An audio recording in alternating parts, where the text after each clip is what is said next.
each have a logbook for our jumps, and I've just done just under 8,500, so 8,430 something without looking at the logbook. The average age for experienced skydivers who take it up as a hobby is in the low 30s. So you're looking at about 32, 33. That's the average age. Of course, a lot of people, once they take it up, it's one of these things you either, it's a bit like Marmite, I suppose, you either love it or you hate it. So a lot of people do one jump and think, well, it's okay, not for me. And others do it and think, wow, this is where I want to be, like myself, and you just carry it on forever. There's no upper age limit, as long as you're fit enough and so on. And you get a doctor's certificate over the age of 40, and you can just keep going until, well, you know, forever. Well, it depends what you're doing. I mean, if you're doing formation skydiving and you've had a particularly good formation with everybody doing exactly the right thing and nothing going wrong, there's a huge feeling of elation once you've landed, and of course your parachute's worked all right and everything else, you've landed in the right area and so on. It's a huge feeling of elation. The most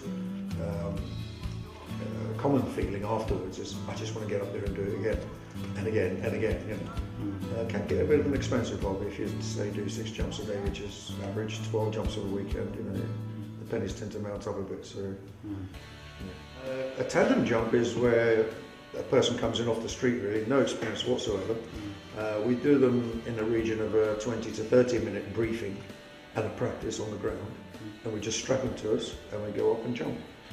We use one parachute, you know, for the 2 people, obviously the instructor and the student, with a reserve as well, of course. But what it means is there's 2 people under one parachute. That's a tandem. A static line jump is where the person has his own parachute, but it's attached with a static line to the aircraft, so that as they leave the aircraft, the parachute opens automatically by means of this static line. So they don't experience free fall to start with, because the moment they leave the aircraft, the parachute opens. Obviously that's done from a lower altitude, that's done from about 3,500 feet. Whereas a tandem jump goes up to full altitude, which is usually between 12,000 and 14,000 feet, which we get here. Have you ever had to use your reserve chute? Yes, many times, particularly in the early days when parachutes weren't as sophisticated as they are now. But with modern technology, it's very rare to see a malfunction these days, and I've not had one for a long, long time, many years now. But in the early years, in fact, I was involved with a lot of the R&D, research and development on parachutes. So in the early days, we used to get one every 20 or 30 jumps. You just get used to it, it's just another thing. But nowadays, it's very rare to get a malfunction. How does the actual parachute work? How does it work? Okay, it's very simple. We have a smaller parachute called a drogue or a pilot chute, which is about that size, depending on what you've got as your main canopy. When we're falling and it comes to opening altitude, we simply pull this out of a little pocket on the bottom of the parachute and we throw it into the air. That inflates and pulls the rest of the parachute out of the main container. Once the parachute starts to deploy, we have a square of material underneath the main parachute which slides down the lines. It's called a slider, and that prevents the parachute opening too quickly, so it gives it a nice, slow, gentle opening. And that's it pretty much. We've got steering lines which go to the outside edges of the parachute, which we control by means of 2 toggles. We pull down in whichever direction we want to turn, and by pulling them both down together, we slow the parachute right the way down, i.e. as in for landing. What we'll do is we'll slide the door open. Now, the aircraft's sitting as it is now because it's what we call a tail dragger. In other words, the tail wheel is on the ground. When it's in flight, obviously this will be up and it'll be level. So what we do is we slide the door open. The cameraman will swing himself outside and he'll hang onto this handle here and stand on this step here with the camera mounted on his handle. So he's standing here with the camera on his helmet, filming the tandem pair getting into the door.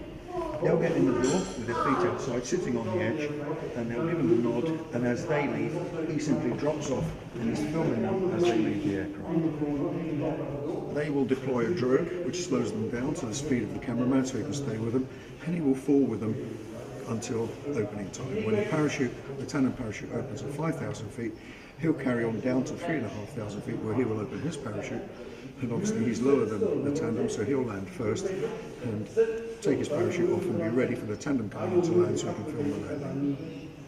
How it looks when it's deployed, where the air enters the front of the cells and keeps it inflated, where the line groups are, the slider that stops it opening too quickly, in other words slows down the opening to a comfortable speed, and the black things underneath you can see with the yellow, they're the steering group. So we can explain all this on this mock-up parachute, which is actually a real parachute which has been used in the past, but it's now getting past itself by then, so we just use it as a demonstration canopy now. That's the three positions, one there, and one on the floor.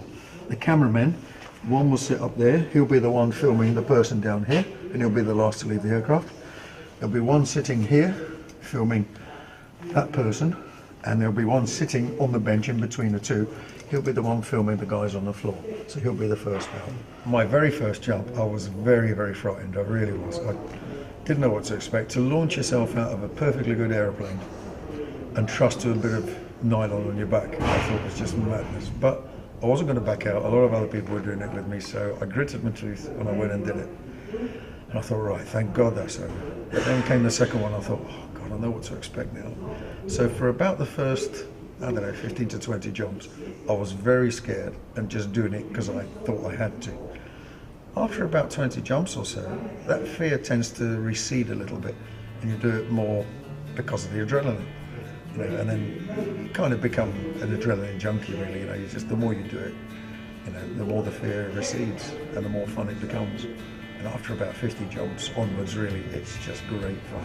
And it's such a buzz, as you'll know if you've ever done one. Afterwards, it's such a buzz, you just want to get up and do it again and again and again, because it's just so much fun. That's skydiving, real fun.